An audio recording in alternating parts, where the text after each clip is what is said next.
Alright, so we are going to be considering the second video on gas turbine thermodynamics, and in this video we are going to be considering the very first example. So in the first video we introduced gas turbine thermodynamics, and we're going to be applying everything we learned there to solving this problem here. So if you missed the first video, do well to look at the description of this video and you will find a link to it. But this question says a gas turbine engine is fired by burning natural gas with low calorific value of 500 megajoules per kilogram and operates at a pressure ratio of 11.5. The fuel flow rate is 1.8 kilogram per second, while the mass flow rate of the working fluid is 80 kilogram per second. The working fluid enters a compressor at 303 Kelvin. The isentropic efficiencies of the compressor and expansion processes are 85% and 95% respectively. Question says, estimate 1. The ideal and actual temperatures at the compressor exit. 2. The maximum cycle temperature. 3. The ideal and actual temperature at the exit of the turbine.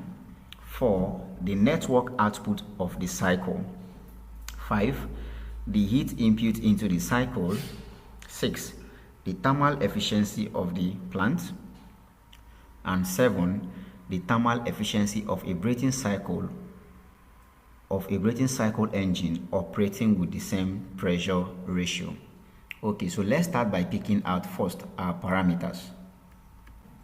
Alright, so the first thing we'll do is we pick out our parameters, and from the question we were given lower calorific value of 500 megajoules per kilogram.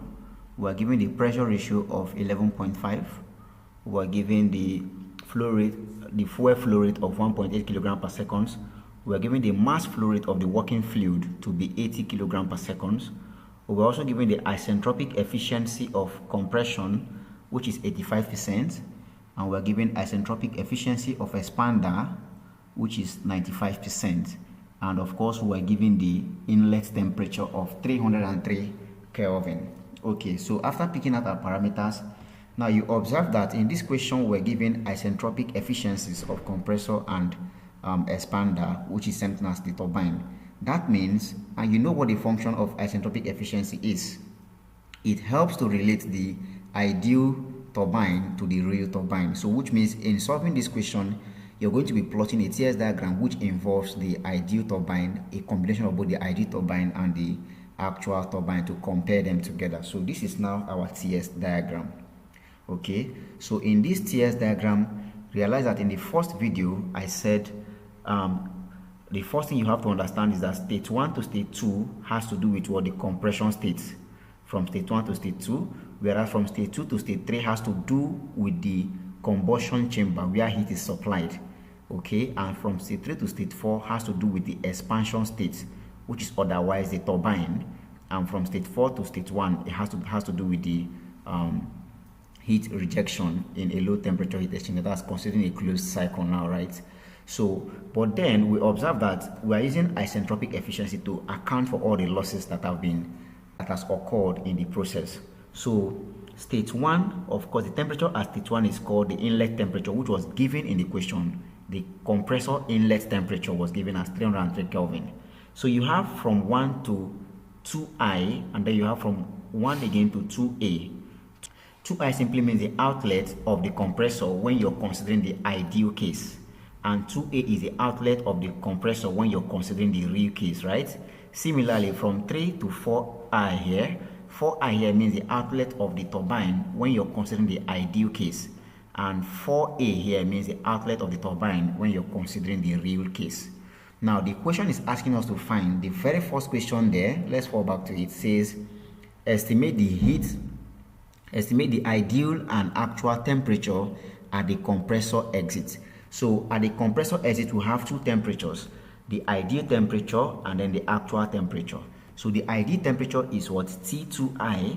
The actual temperature is simply T2a. So what we are looking for now is simply T2i, and we are looking for T2 These are the two things we are looking for in the first question. Now, under the ideal condition, of course, you remember that there's a relationship which I stated in the previous video relating the pressure ratio and the temperature from state 1 to state 2, right? So the relationship is simply written as, you know that T1 all over T2 is equal to the pressure ratio to the power of 1 minus gamma all over gamma. Now, where T2 now becomes T2i, which is under the ideal condition. So this is what we are looking for, the ideal compression temperature exit, right? So this simply implies if we make T2i subject of the formula, this is going to be equal to what? It becomes T1 divided by the pressure ratio to the power of this. So we have T1 divided by pressure ratio Rp to the power of 1 minus gamma all over gamma, where gamma is a constant and it has a value of 1.4. okay, gamma is simply 1.4 for air. Okay, so let's solve this and see. Now we are going to have that T2i is going to be equal to T1 was given in the equation as 303 Kelvin divided by, now pressure ratio was given simply as 11.5 now to the power of 1 minus gamma, which is 1.4 all over gamma, which is 1.4. So this is going to be equal to, I have 303 all over 11.5 to the power of 1 minus 1.4 gives us negative 0.4 all over 1.4. So with this we can now find that T2i is going to be equal to 303 divided by, so punching, we are going to be punching everything here, negative 0.4 divides 1.4, then 11.5 to the power of that answer. That will simply give us 0.5. So this simply implies that the ideal exit temperature at the compressor is 303 divided 0.5, which is 606. Okay, which is 606 Kelvin. Please let me take this off. Okay, which is simply 606 Kelvin. So this is the ideal temperature exit at the compression or at the compressor, please, at the compressor. Now we need to find the actual temperature exit at the compressor. So in order to find the actual temperature exit at the compressor, we have to now use the isentropic efficiency at the compressor given to us. So remember the relationship between isentropic efficiency. The essence of isentropic efficiency is to find a relationship between the ideal and the actual gas turbine cycle, right? So you recall in the previous video we stated that the isentropic efficiency of the compressor is simply given as, we have okay, let's fall back to the diagram. So I explained that the isentropic efficiency is simply the ratio of the smaller work to the bigger work, and the smaller work in this case is from state 1 to 2i, whereas the bigger work is from state 1 to 2a. So which means it becomes the ratio of the ideal work to the actual work, and the ideal work is given simply as what? The final temperature minus the initial temperature. So it becomes T2i minus T1 all over T2a minus T1.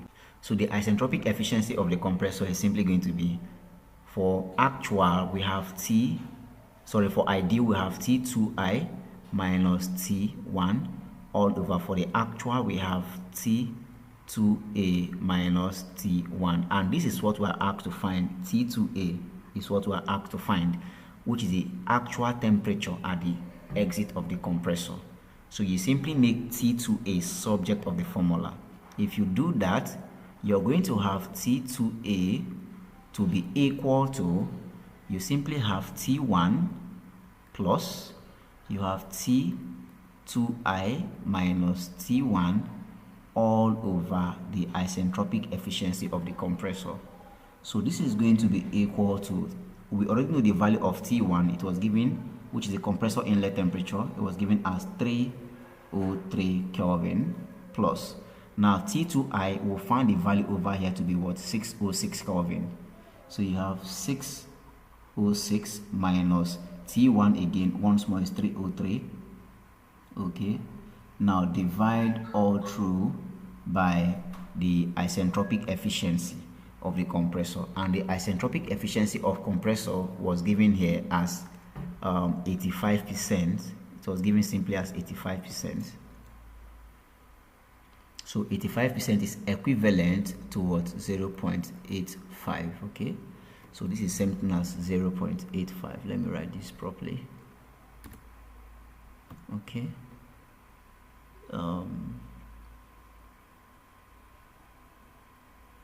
okay, so simply 0.85, right? 0.85. okay, so that means you fall back here and you divide this by 0.85. divide by 0.85. okay, so let's do this and see. We're now going to have that the actual temperature at the exit of the compressor, T2a, is going to be equal to, we have 303 plus, now over here 606 minus 303 still gives us 303, right?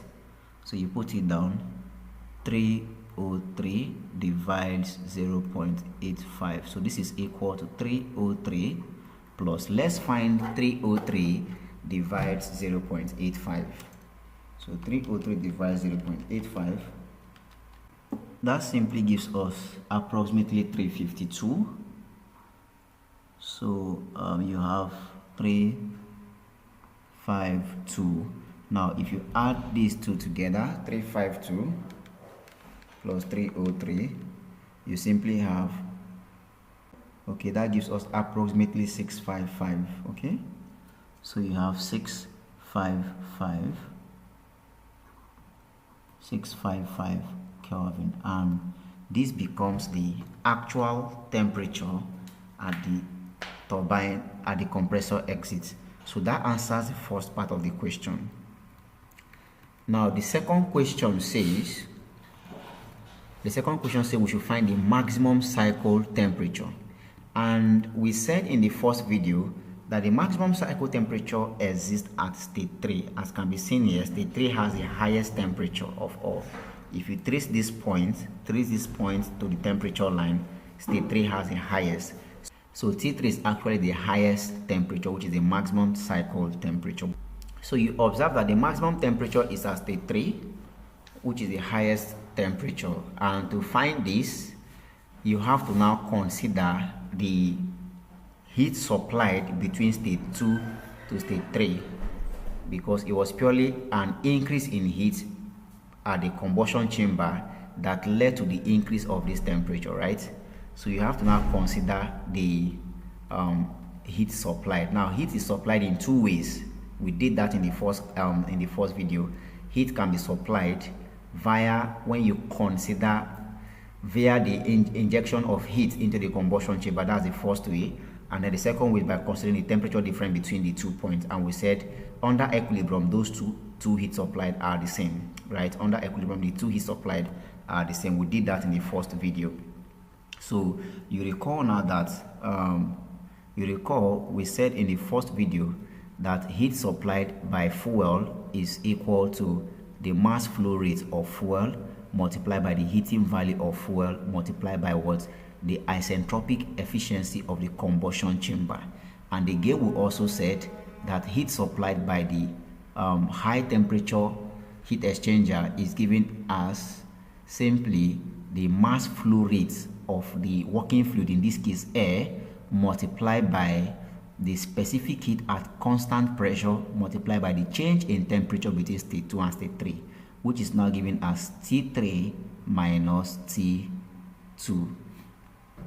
Now the T2 we are going to be using here becomes the highest temperature, which is going to be what? T2a, which is the actual temperature of the cycle. That gives us the highest temperature, which is seen here as 655. Compare this to the ID temperature. ID temperature simply gave us 606, as can be seen That gives us 606. So the highest temperature now is actually 655. So which means the actual temperature will provide the highest or the maximum temperature, which is T3. So you close your bracket. Now we simply said that these two temperatures are equal. We said that these two heats are equal under ideal condition, right? And I also mentioned that if the isentropic efficiency of the combustion chamber is not given, then you consider it to be 1. So it means that these two now becomes equal. If that happens, we are going to be having that mass flow rate of fuel multiplied by heating value of fuel multiplied by the isentropic efficiency of the combustion chamber becomes equal to the mass flow rate of air multiplied by the specific heat capacity of air times change in temperature T3 minus T2A, and you have this. So from here we need to make T3 subject of the formula.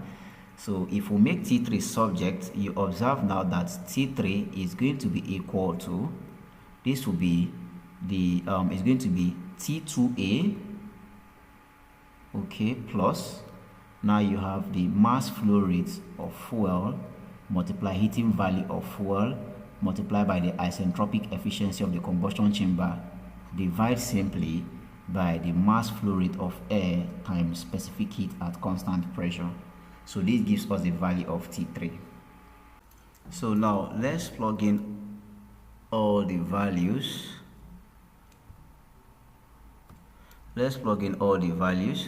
So we have that T3, which is the maximum cycle temperature, is now going to be equal to T2A.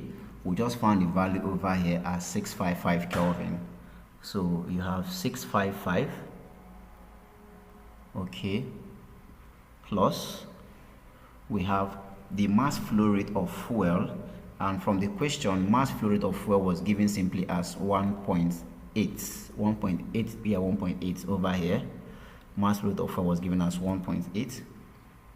So you plug it in, plus 1.8 multiplied by, from the formula, the heating value of fuel, and in the question, heating value of fuel was given to us as 500 megajoules, as can be seen here, 500 megajoules, and mega simply means by 10 to the power of 6, so not forgetting, so times 500 by 10 to the power of 6, that's what mega stands for. Now multiply by the isentropic efficiency of the combustion chamber, but since it's not given in the first video, I already say if it's not given, you multiply by what? 100%, which is 1. So simply take it as 100%, sorry, which is 1. So multiply simply by 1 since it's not given. Now the whole of this divides by, we have the mass flow rates of the working fluid, which is air, and that was given in the question.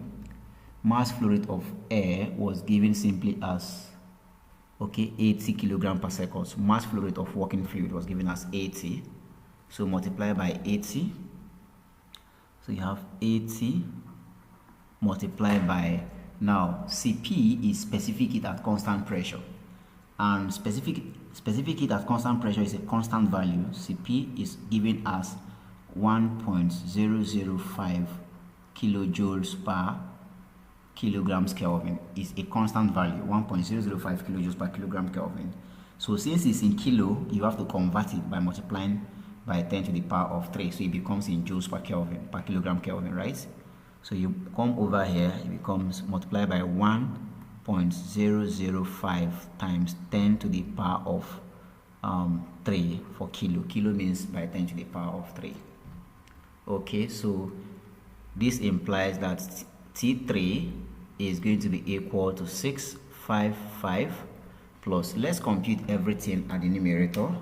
I have 1.8 multiplies 500 exponential 6. This simply gives me 9 by 10 to the power of 8. So we'll have 9 by 10 to the power of 8. Now divides by, let's compute the denominator. 80 multiplies 1.005 exponential 3. And this simply gives me 80,400. So I have 80,400 8400. Now this is going to be equal to 655 plus, now let's divide 9 exponential 8 by that answer. This gives me approximately 11194.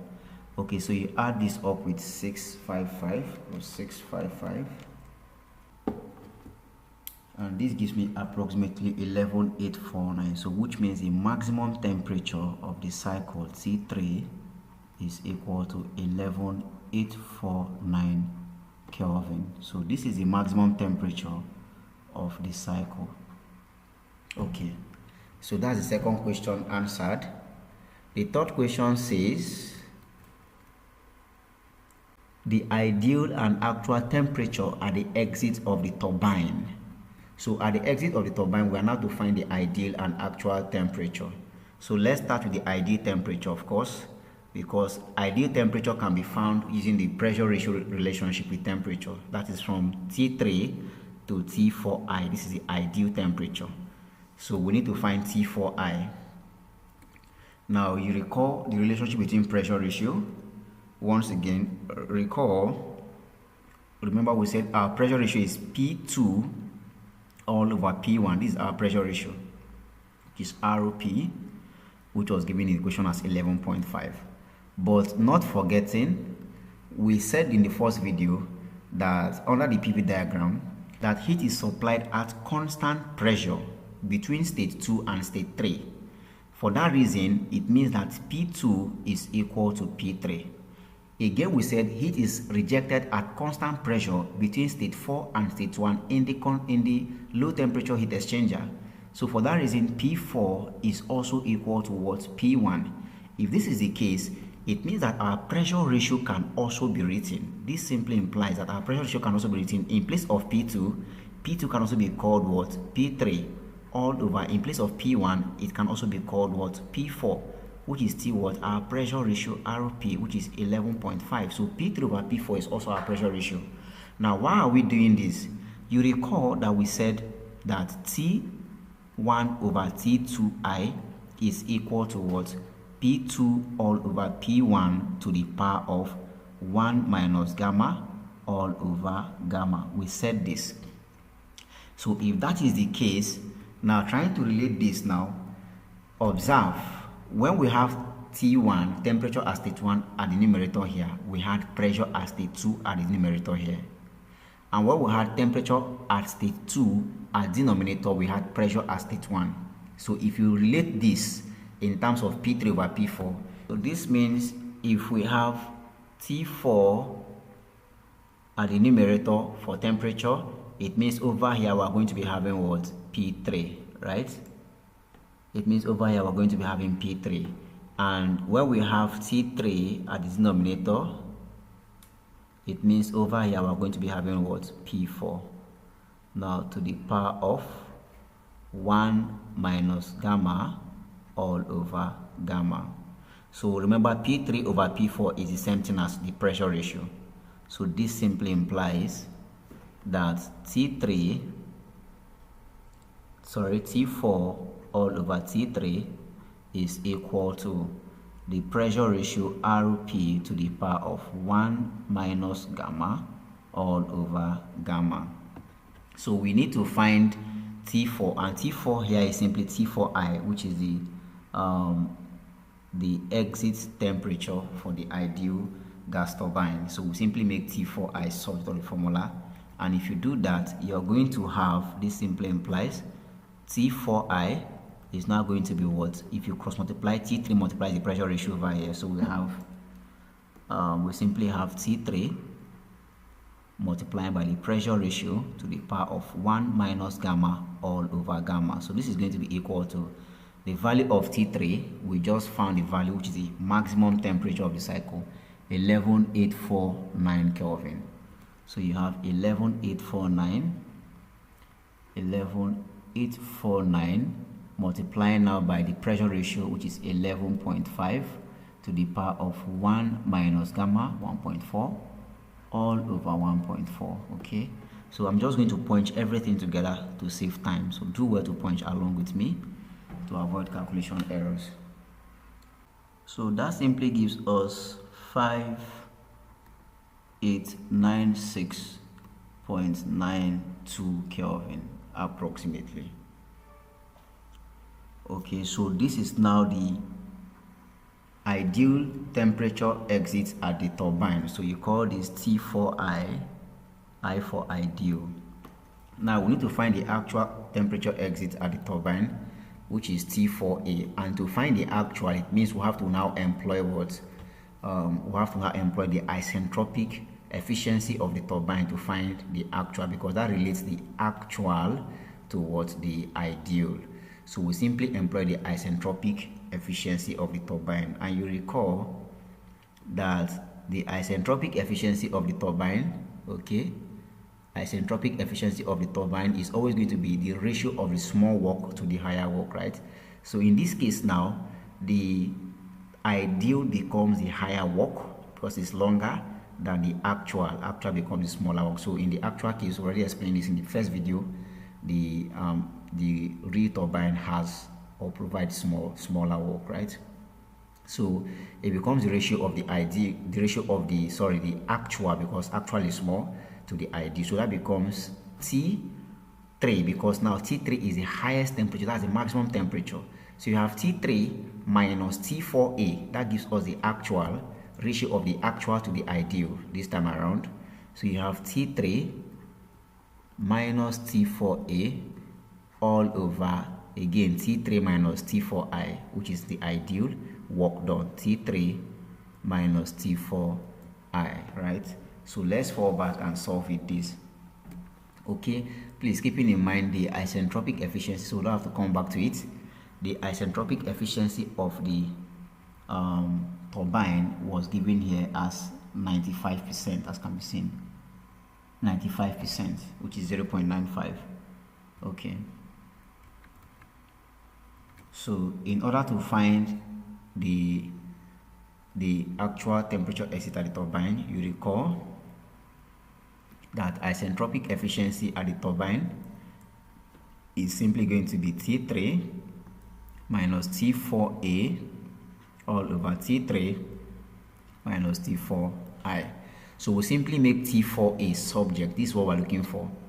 If you do that, you're going to have that the actual exit temperature at the turbine T4A is going to now be equal to T3 maximum temperature minus the turbine isentropic efficiency multiplied by T3 minus T4I.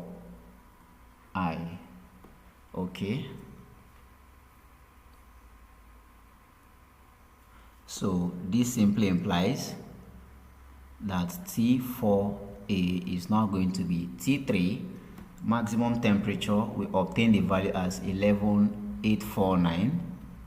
So T3 is simply 11,849 minus isentropic efficiency of turbine is 0.95, that's 95%.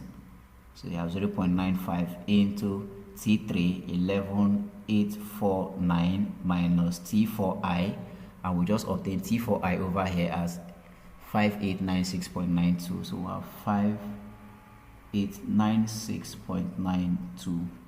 Okay, so T4A is now going to be, we have 11,849 minus, so let's compute 11,849 minus 5896.92 multiplied by 0.95.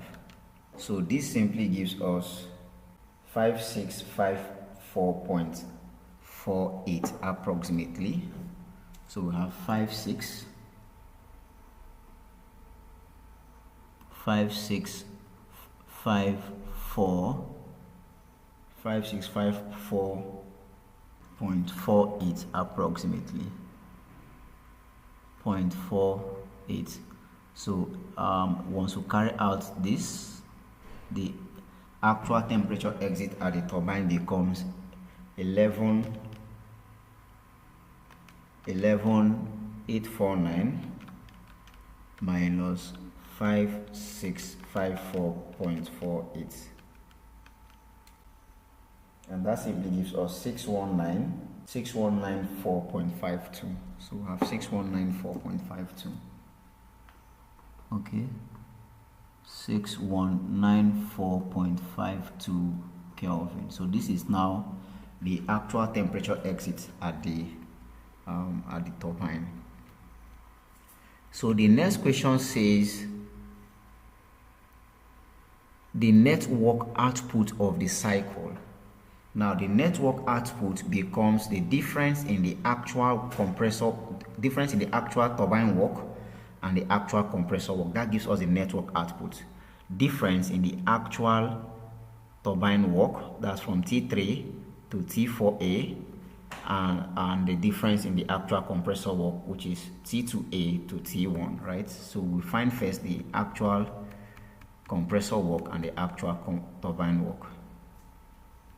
So in order to do that, we find actual compressor work, which is WCA, actual compressor work, and that is going to be equal to getting the mass flow rate of air times specific heat capacity of air multiplied by change in temperature, which is T2A minus T1.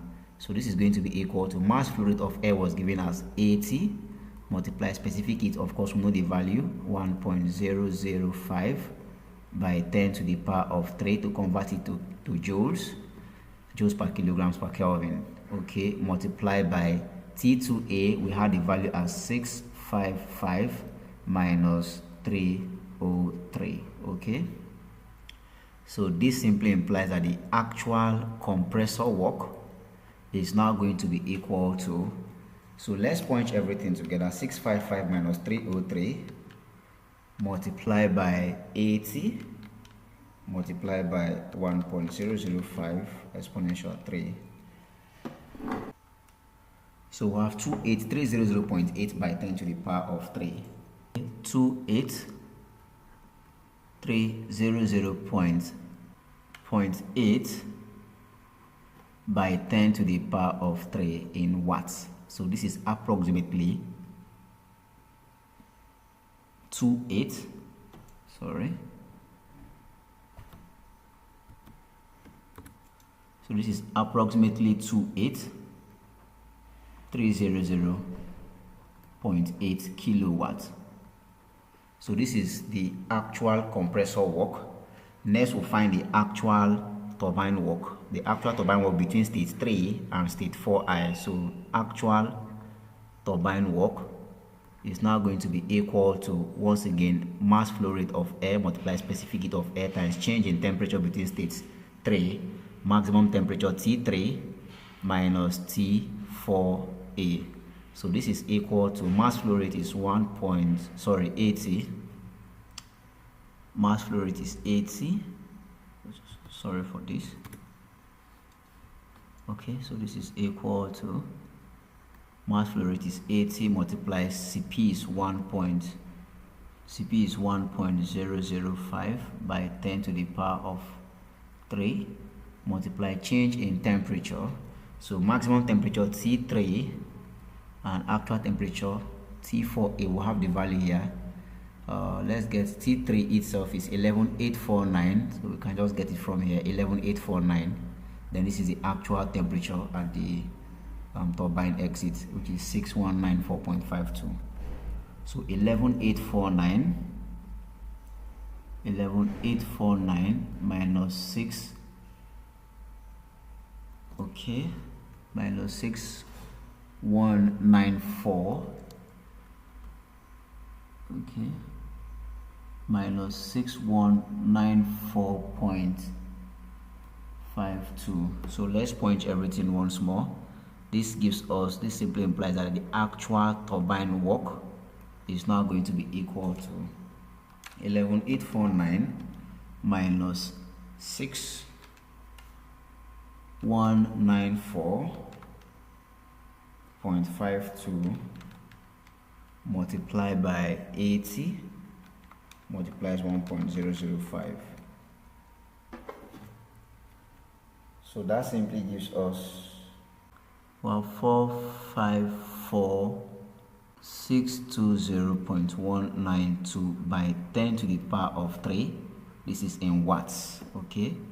Or you can simply say 454,620.192 in kilowatts.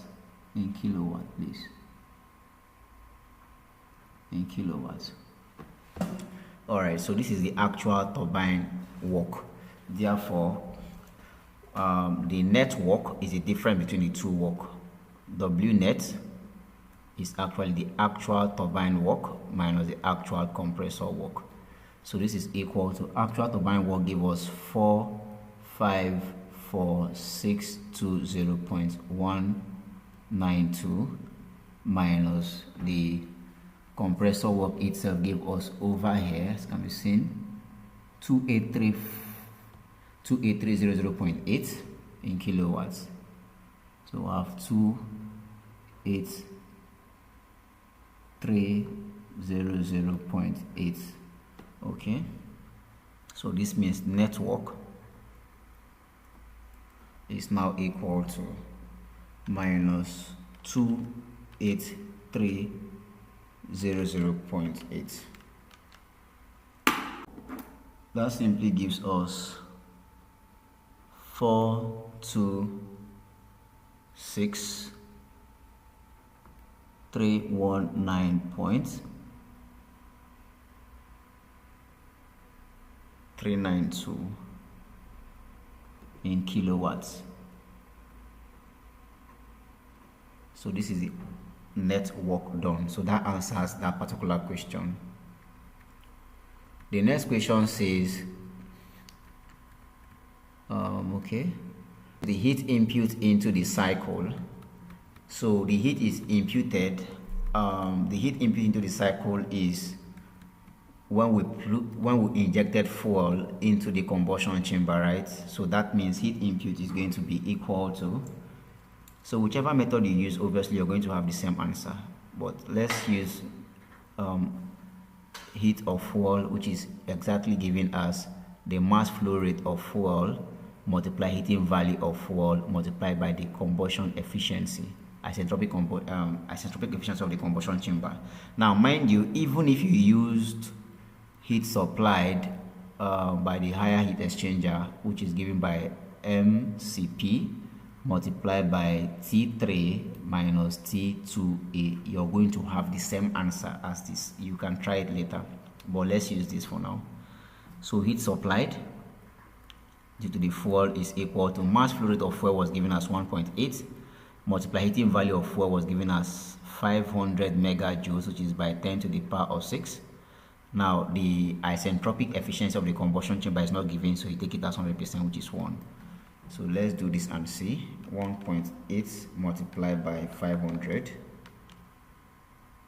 that simply gives us 900 by 10 to the power of 6 in watts. So this is actually 900 megawatts. So 900 megawatt of heat was added. So you can try solving using this equation, MCP T3 minus T2A, and you have the same result. So that answers the equation of the heat input into the system. The next question says the thermal efficiency of the plant. Now since we are considering the actual and the ID plant all together, thermal efficiency becomes the network output all over heat input into the system. So thermal efficiency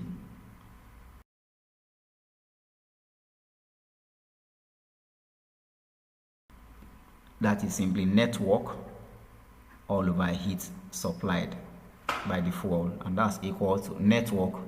We just calculated network up and we had it to be 426319.392.